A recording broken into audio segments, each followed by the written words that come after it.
All right, I see more people joining. Let's start. So, welcome everybody to exploring the wonders of projected reality in education. My name is Maria. I'm the marketing manager here at RoboLab, and we are very excited today to introduce you one of our most innovative technologies today. We have here our guest, Sean Reminger, and we have also Amy George, our K-12 account manager. Amy, let's get started. But before we start, I want to encourage everybody to ask questions at the end. We're going to answer them all at the end of the webinar. Follow us on our social media for more webinars. We are ready for you. So let's get started, Amy. All right. Thanks, Maria. Thanks, everybody, for joining.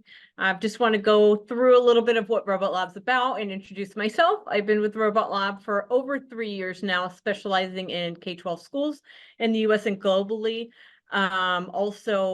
We've launched multiple AI labs and multiple VR platform solutions for schools. Just a lot of new things growing for the company as well. So Robot Lab started in 2011. We now have offices all over the world. Columbia, Texas is our headquarters, California, and then also franchising. So we've grown quite a bit since 2011, also branching out to business, robots for everything, cleaning robots, delivery robots. In education, we're preparing students for future careers. And those careers are now in the present for, restaurants, hotels, you name it, we have it. So thank you so much. Some of our partners throughout the years that we have, and also we've won plenty of awards. Now I'm going to introduce our guest speaker, Sean Grimminger from Monroe Elementary School. Go ahead, Sean, take it away. Yeah, so I'm here today because I have one of these AR sandboxes in my library. I work at an elementary library. It's my 22nd year in education and my 8th at this position being half STEM, half library. And so I see K-5 students in their classrooms every week and have been using my AR sandbox so far this year. So I want to share a little bit about what I've done and hopefully get some more people on board. Very cool. How are you using it in your library space? Can you tell us about how students come in groups or how is that being implemented? So the class size is around 20 to 25 students and 8 will fit comfortably around it.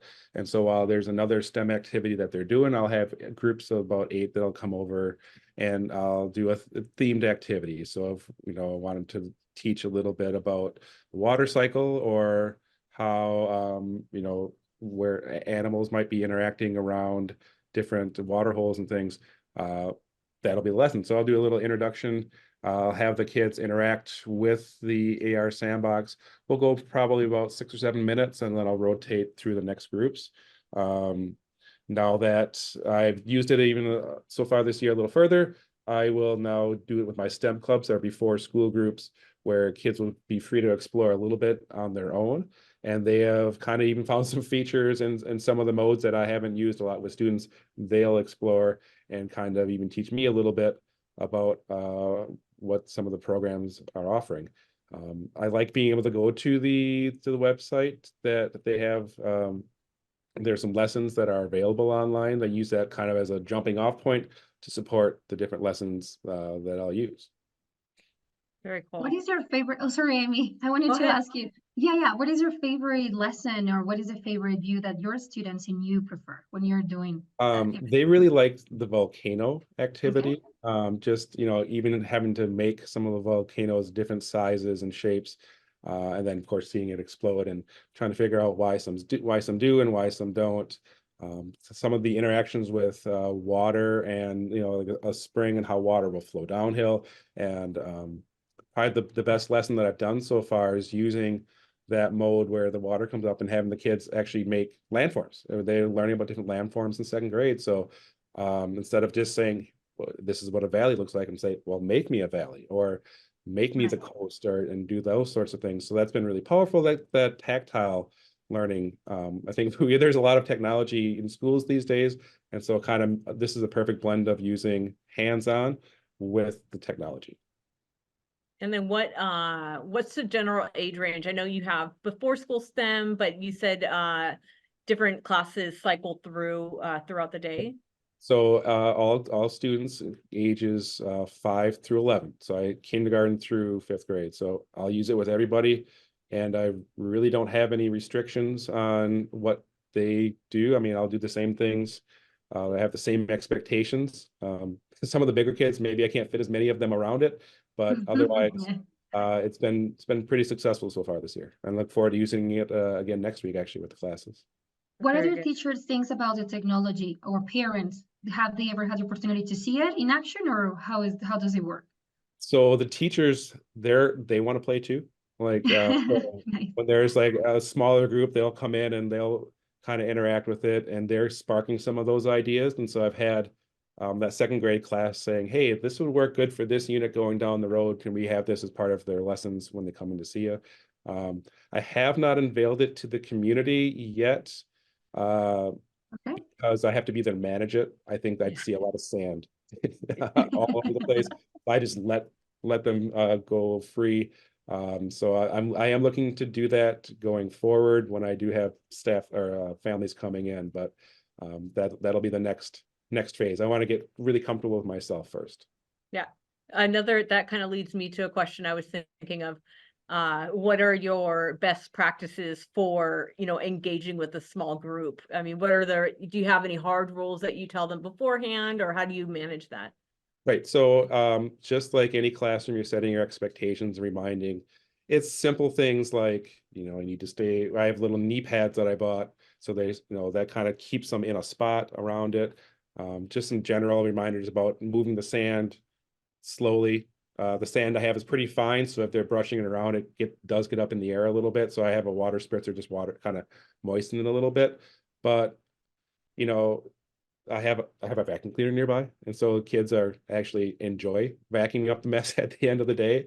So I was surprised how good they are about it, and how I think it's one of those things that is engaging enough that they will respect it. Even during my STEM clubs, when they have a little bit more freedom, I've never had, kids throwing sand or anything like that. So they are really engaged with it and abide by any rules that we have. Yeah, that's wonderful. Can you tell us more about how was the process of getting this projected reality? Did you apply for a fund? How was the process? I think more teachers here want to know how they can apply this technology to their classrooms. If it was difficult for you, how was the process? So I had initially seen this technology at a zoo outside of Mhm. hometown here. Mhm. And a couple of the high schools here in town had made their own VR or AR sandbox, but it was restricted to the technology that was available. I think it was from university in California, Mhm. and it was only topography. So you can make, it'll adjust their lines. And I thought that's neat, but I want to actually get it used. If I'm going to spend a decent amount of money, I want to actually get it used. And so I came across this product in my searches. I do run the school library, and I have access to what are called common school funds, which is the money set aside for a library. So I've actually used funds from last year and from this year to purchase it. It's a big purchase. So I've been doing my best to, make sure I'm using it and getting our money's worth. And so far, it's been going pretty well. Yeah, absolutely. Thank you. Any plans, Sean, to incorporate any other type of technology for your classroom, or do you think this is the first one and then you'll see what else is coming there?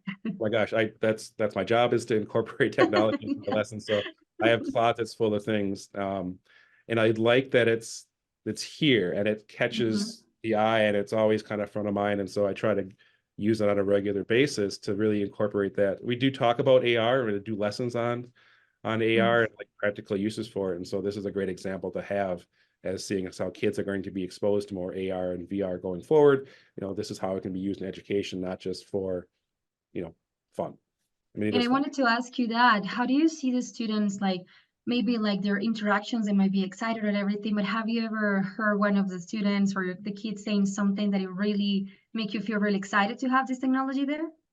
Well, like every time Yeah. it's the new mode that we turn on, like, oh, this is so cool, or kind of putting some of those things together a little bit of one of the modes, Safari mode. It's you know, what happens when there's no water or the animals go away, and kind of making some of those connections and being, you know, intentional about how I put some of those ideas out there. And, you know, what happens when the water goes away, and then they see like an immediate cause and effect. And so they really, some of those light bulbs will come on. I mean, they could hear it, they could see it in a video or something, or read it in a book, but when they kind of see it in front of them, or if they make the water and then they have animals coming towards them, it really kind of seals everything together for them. That is wonderful. That's perfect. Yeah. Sean, we know that you have like a very limited time with us today. Is there something else you want to share to encourage teachers to are a little bit hesitant to have technology, to have it, to incorporate it, and to do like a big step into the classroom? Right. So it's always about finding the Mhm. person in your building that will take a chance with you.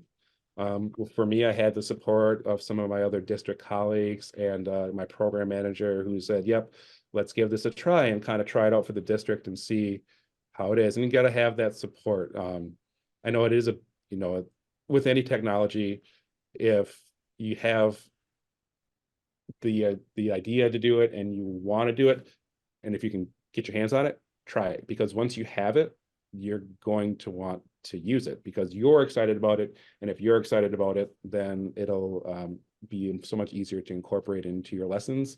And that'll just take you on to the next step as well.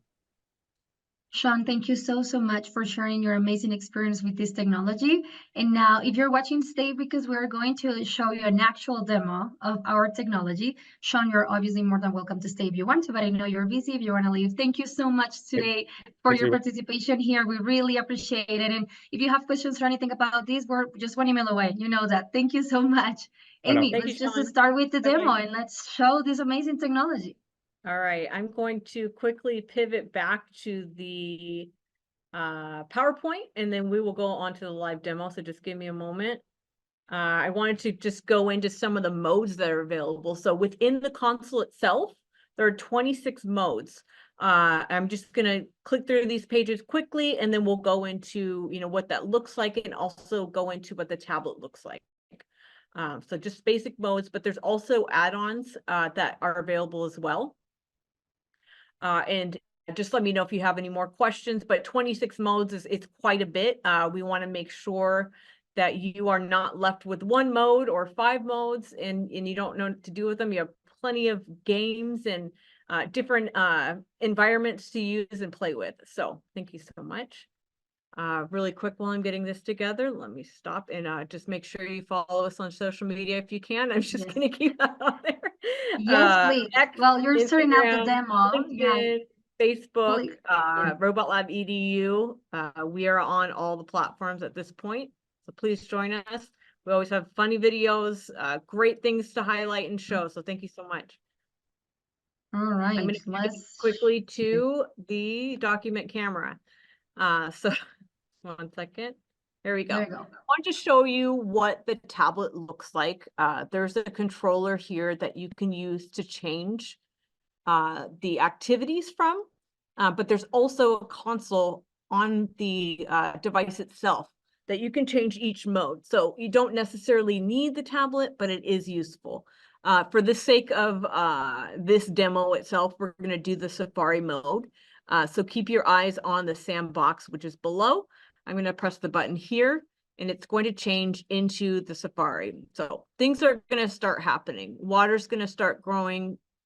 Birds are going to fly over. We've made a volcano.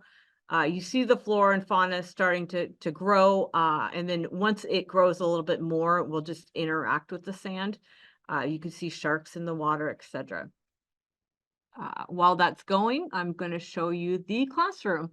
The classroom is a bunch of lessons associated. Sorry, it's not loading very quickly, but the lessons associated can be used with the modes that are available on the sandbox. We're going to do the animal defense. This aligns with the Safari mode that we're on. So each of these lessons have lesson summary. Let me see if I can go in a little bit more. Lesson summary. It'll tell you what mode to go on. So ocean, shark, safari, how long, The age level, most of it's about K-2, but you know, think about special education as well. We don't want to leave out our other students as well. Any sort of maker spaces, after school clubs, STEM programs, even, you know, you can use it for middle school as well, and even high school with the topography. So you just need to make sure it aligns with whatever lesson you're doing. What also I found was nice was we have the lessons associated with NGSS standards, SEL standards. So we know that it aligns with what we're already teaching. Also, those vocabulary words. And then think about displaying these videos on a larger screen. You're always welcome to do so. Plug in your tablet to a smartboard or whatever the case is. And there's a bunch of videos from YouTube associated. Learning objectives, questions to think about, whole group activities in paired text, but also the activities here on the right side. Let me zoom out. We'll show lesson activities, theoretical parts,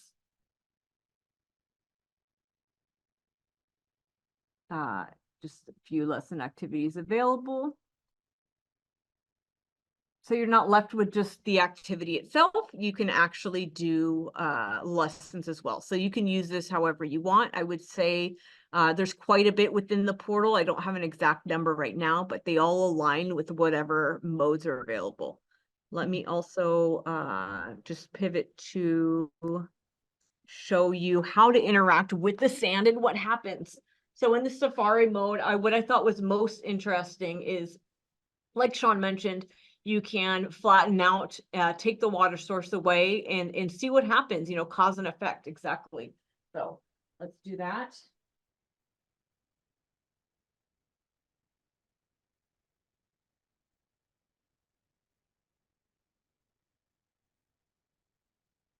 Nice. Flattening it out. I'm going to go over here and flatten this out too.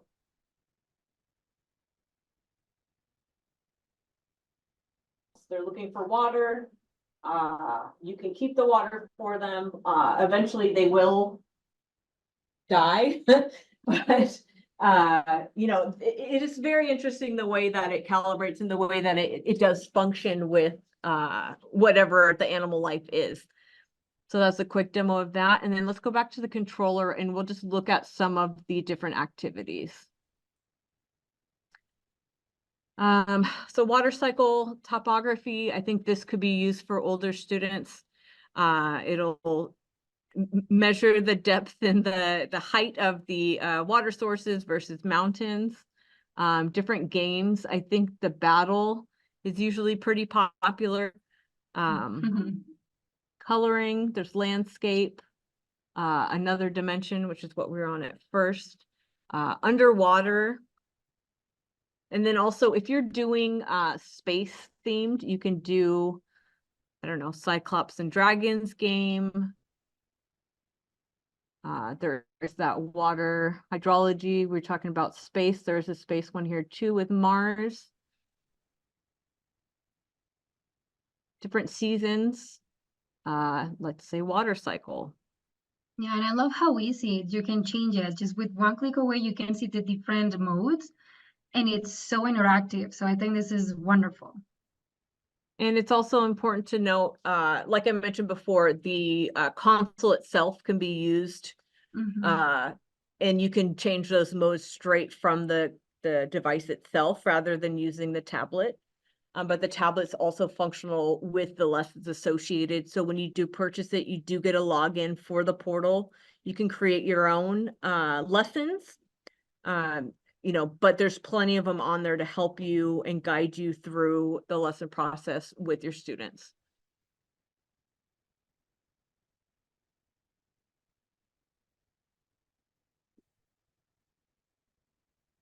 Nice.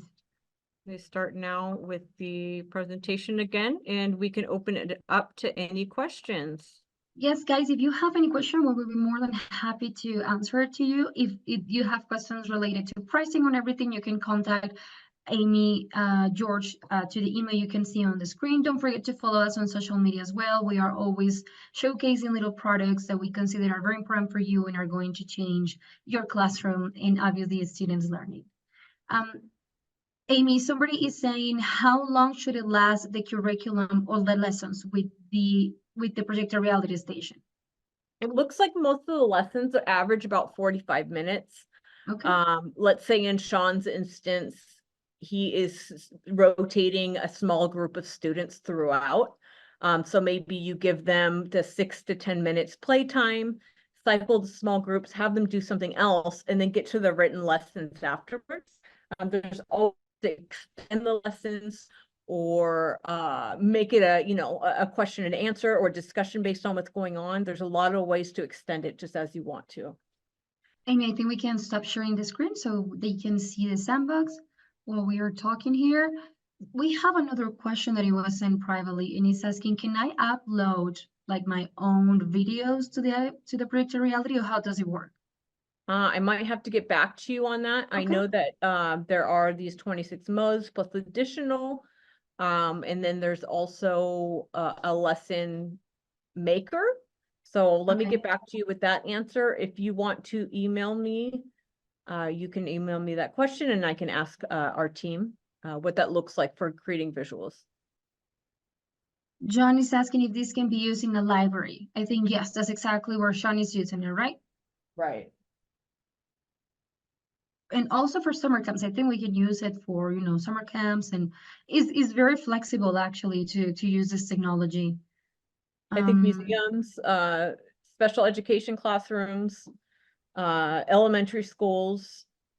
I think even middle schoolers would have a great time doing this because of all of the science aspects associated and also the games. I think with a managed setting, it would be really great for a lot of ages.